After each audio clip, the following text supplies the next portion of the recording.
फिर आप मुझसे पूछते हो कि मैं सिर्फ भारतीय जनता पार्टी से सवाल क्यों करता हूं। भारतीय जनता पार्टी के नेता बंगाल में जाकर कहते हैं कि औरतों को घर से निकलने मत देना वोटिंग वाले दिन। भारतीय जनता पार्टी के नेता, वो बुलडोजर जिसे सुप्रीम कोर्ट खत्म कर चुका है, यह कहते हैं कि अगर हम सत्ता में आए तो पुलिस स्टेशन के बाहर बुलडोजर खड़ा होगा। भारतीय जनता पार्टी के नेता एक बलात्कारी राम रहीम को जिस तरह की पुलिस सुरक्षा देते हैं, उनके पैरोल के दौरान वो निहायत ही शर्मनाक है। और भाजपा के नेता मध्य प्रदेश में उनका अहंकार हर गुजरते दिन के साथ बढ़ता जा रहा है। फिर आप मुझसे कहते हैं कि मैं सिर्फ भाजपा से सवाल क्यों करता हूं। सबकी चर्चा होगी, बात करेंगे बंगाल की, मगर सबसे पहले 40 दिन के पैरोल पर बलात्कारी राम रहीम रिहा हुआ है और देखिएगा सायरन के साथ किस तरह से उनकी गाड़ी निकलती है। पुलिस की गाड़ी भी यहां दिखाई देती है। मैं आपसे समझना चाहता हूं, यह तो बलात्कारी है ना, आरोपी भी नहीं है, हत्यारा और बलात्कारी। तो कौन दे रहा है राम रहीम को इस कदर सुरक्षा? कौन उड़ा रहा है औरतों का मजाक? 13 सेकंड का वीडियो है दोस्तों, देखा जाए।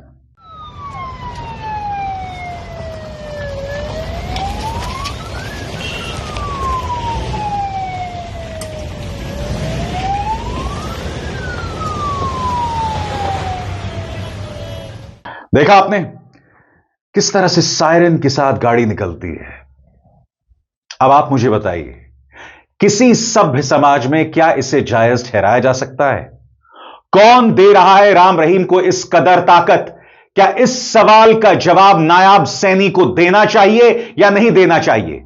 क्योंकि मैं नहीं भूला हूं कि हरियाणा के मुख्यमंत्री से जब सवाल पूछा गया था उनके पैरोल के बारे में, तो उन्होंने कहा था यह अदालत का फैसला है। नहीं साहब, यह अदालत का फैसला नहीं है, यह भारतीय जनता पार्टी सरकार का फैसला है। मगर आप अपने इस कदम को लेकर इस कदर शर्मिंदा हैं कि आप अपने कदम को लेकर भी जवाबदेह नहीं हैं। फिर से देखिए 13 सेकंड का यह वीडियो और मुझे बताइए, क्या सभ्य समाज में इसे जायज ठहराया जा सकता है? सायरन बजती हुई गाड़ी जा रही है, सुना जाए, देखा जाए।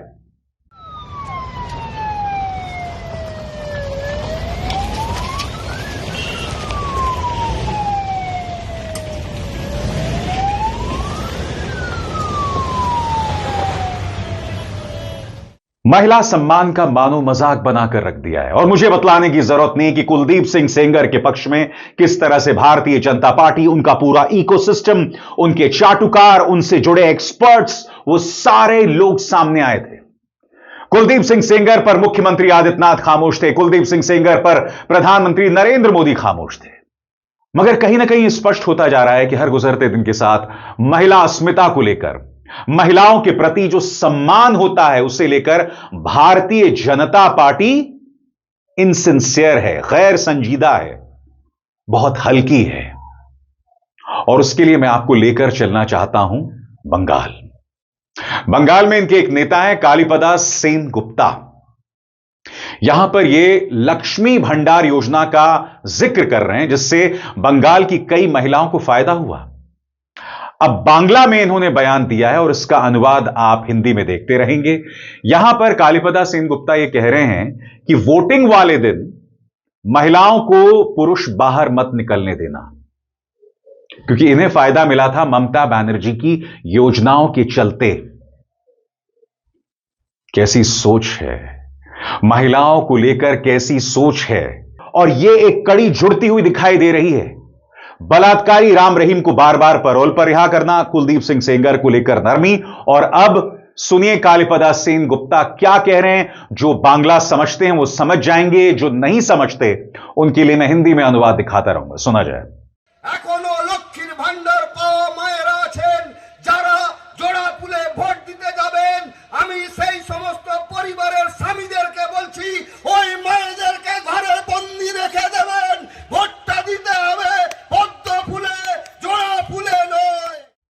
अच्छा, मैं एक सवाल पूछना चाहता हूं भाजपा से।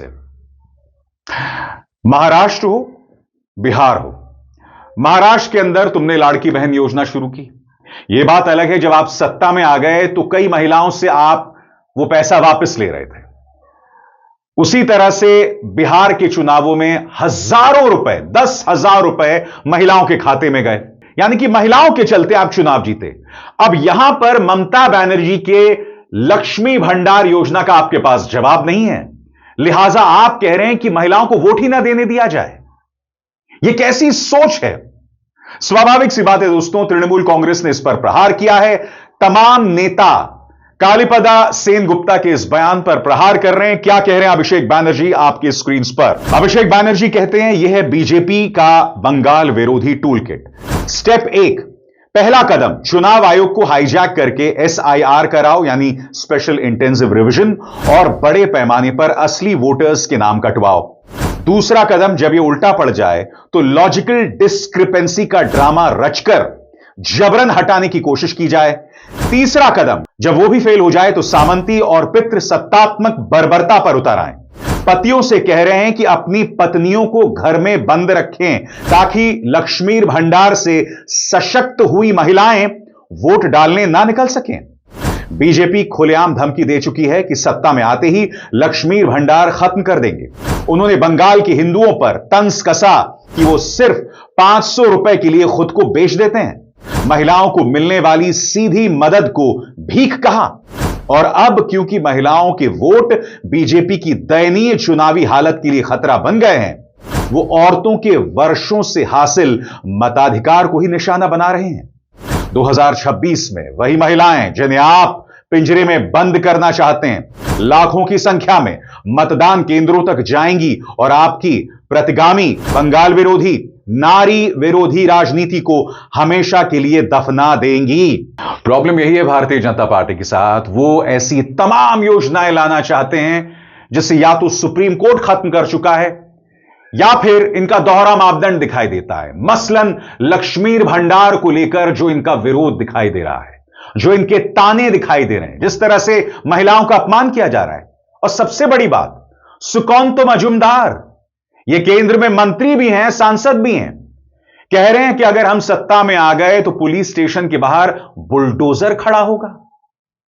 भाई, बुलडोजर को सुप्रीम कोर्ट खत्म कर चुका है। यानी कि इन्हें लगता है कि या तो महिलाओं का अपमान किया जाए, भड़काऊ बयान दिया जाए, गाली गलौज किया जाए। और मैं आपको बताऊंगा, शुभेंदु अधिकारी का एक और बयान वायरल हो रहा है उसकी मैं चर्चा करूंगा, मगर सुनिए सुकांतो मजूमदार क्या कह रहे हैं। क्षमता एले नियम করে দেব, থানার সামনে পুলিশের গাড়ি থাকবে, জিপ থাকবে, টাটা সুমো থাকবে, সব থাকবে, আর তার মধ্যে চকচক করবে হলুদ রঙের বুলডোজার। হলুদ রঙের বুলডোজারটা চকচক করবে কেন? তৃণমূলের নেতারা যেখানে এই ধরনের কোথাও লোকের জায়গা দখল করে, সরকারি জায়গা দখল করে, বাড়ি করা থেকে শুরু করে সমস্ত কিছু করেছে, প্রত্যেকটা সাধারণ মানুষের টাকার হিসেব হবে, সেই ব্যবস্থা আমরা করব। और आगे बढ़ने से पहले एक जरूरी संदेश, मेरे कार्यक्रमों के लिए आप नोटिफिकेशन का इंतजार मत कीजिए, मेरे चैनल में जाइए और खुद जाकर कार्यक्रम देखिए और रहिए अपडेटेड। इत्तेफाकन आपको याद होगा दोस्तों, ये वही सुकांतो मजूमदार हैं जिनसे एक विद्यार्थी ने, एक युवा ने सवाल पूछा था और इसका जवाब उनके पास नहीं था। उसको चुप कराने की कोशिश की गई थी। आपको याद होगा वो वीडियो मैंने आपको अपने मंच पर दिखाया था। जब वो युवा सवाल पूछ रहा था तो उसे बिठाया गया, सुकांतो मजूमदार की पूरी सुरक्षा उस युवा के पीछे आ गई और मानो उससे धमकाया जा रहा था, बरगलाया जा रहा था। क्या यह है भारतीय जनता पार्टी के अंदाज में लोकतंत्र? Is this democracy BJP style? तो यह सवाल तो किया जाना चाहिए ना। हर तरफ यही अहंकार दिखाई देता है और बौखलाए हुए भारतीय जनता पार्टी नेता। सुनिए शुभेंदु अधिकारी क्या कह रहे हैं। হ্যাঁ, মহিলার অপমান, শুয়ারের বাচ্চা, শুয়ারের বাচ্চা, শুয়ারের বাচ্চা, শুয়ারের বাচ্চা। হ্যাঁ, মহিলার অপমান, শুয়ারের বাচ্চা। शुभेंदु अधिकारी ने यहां किसको किसका बच्चा बताया, यह मैं दोहराऊंगा नहीं, आप समझ गए। मगर मैं आपसे एक सवाल पूछना चाहता हूं। यह वही शुभेंदु अधिकारी हैं दोस्तों, याद कीजिएगा, बांग्लादेश के अंदर नरसंहार की वकालत कर रहे थे। यानी कि बांग्लादेश से हमारे रिश्ते वैसे ही नाजुक मोड़ पर हैं। शुभेंदु अधिकारी सरीखे नेताओं का बस चला तो ये लोग बांग्लादेश को चीन की गोद में डाल देंगे और भारत के लिए उसके बाद और भी ज्यादा मुश्किलात पैदा होंगी। ऊपर से शुभेंदु अधिकारी का यह बयान। यह बन सकते बंगाल के अगले मुख्यमंत्री। मैं आपसे पूछना चाहता हूं, जो व्यक्ति इस कदर गाली देता है, बार बार देता है, लगातार देता है, वो किस तरह से बंगाल का भविष्य बन सकता है, उसका मुस्तकबिल बन सकता है? और बात यहां नहीं रुकती है, क्योंकि यही अहंकार हम मध्य प्रदेश में देख रहे हैं। मध्य प्रदेश में 1 दर्जन से ज्यादा, कम से कम 15 लोग जहरीला पानी पीकर मर जाते हैं। और आपको याद है ना, क्या कहा था माननीय कैलाश विजयवर्गीय ने? फोकट का सवाल मत करो, घंटा। वो मैं आपको सुनाऊंगा, मगर पहले सुनिए, इनकी एक और मंत्री हैं प्रतिमा बागरी। इनका अहंकार देखिए। सवाल जहरीले पानी पर किया जा रहा है, जवाब है नहीं, फिर देखिए माइक को किस तरह से धक्का देती हैं। देखा जाए। इस कार्यक्रम में सहभागी होने यहाँ पर आई। प्रशासन मंत्री है, धन्यवाद। इंदौर मामले में मैडम क्यों आप बच रही? कुछ कारण है क्या? इंदौर मामले में बचने का कारण क्या है मैडम? इंदौर मामले में ऐसे आ जाओ भाई। मैडम, इंदौर मामले में बचने का कारण क्या है, प्लीज बताइए ना। प्रतिमा बागरी जी, ये आप बहुत ज्यादा जुल्म कर रही हैं। इस मीडिया ने तो आपकी बहुत सेवा की है। आपके नाम की सुपारी लेकर विपक्ष को टारगेट किया गया है।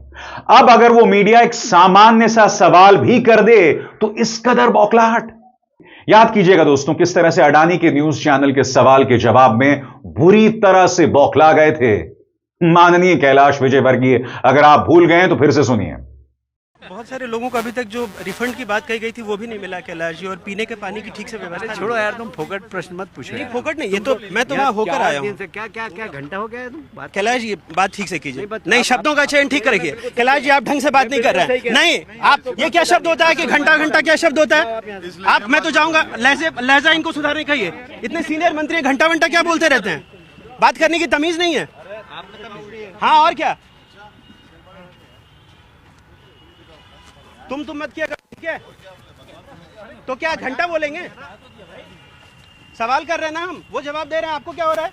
वो हमारे लीडर है। तो घंटा बोलेंगे मुझे? वो हमारे लीडर तो है। क्या करेंगे? हमारे 10 लोग मर गए, हम पूछे नहीं सवाल। कुछ भी बोलोगे कि हमारे क्या पूछा है? बोले हमने गाली दी है क्या? जाओ अपना काम करो। हालांकि मैं पूरे दावे के साथ कह सकता हूं, एनडीटीवी ये सवाल नहीं पूछता। यहां पर जो सवाल पूछा गया है वो एक बेहद ईमानदार और साहसी पत्रकार अनुराग द्वारी द्वारा पूछा गया था। एनडीटीवी का कोई दूसरा पत्रकार होता तो शायद ये सवाल ना पूछता, क्योंकि मालिक जो हैं वो पौ के बहुत परम मित्र हैं ना। जाहिर सी बात है, ऐसी बात हो नहीं सकती। और यही वजह है कि अनुराग द्वारी ने जिस तरह से सवाल किया था उसे इनके अंग्रेजी न्यूज चैनल ने अपने ट्विटर हैंडल से हटा दिया था। हालांकि हिंदी न्यूज चैनल में वो बना हुआ था, मगर अंग्रेजी न्यूज चैनल से उसे गायब कर दिया गया था। कायदे से एनडीटीवी को मुहिम चलानी चाहिए थी, अपने पत्रकार के साथ खड़ा होना चाहिए था, मगर इन्होंने कितने प्राइम टाइम शोज किए थे? इस सवाल का जवाब खुद एनडीटीवी दे। और यही वजह है दोस्तों कि मैं भारतीय जनता पार्टी से सवाल करता हूं, क्योंकि रोज कोई ना कोई खबर मिल जाएगी इनके अहंकार की, इनके बदतमीजी की और कई मामलों में इनकी अश्लीलता की भी। और मैं थमने नहीं वाला हूं। अभिसार शर्मा को दीजिए इजाजत। नमस्कार।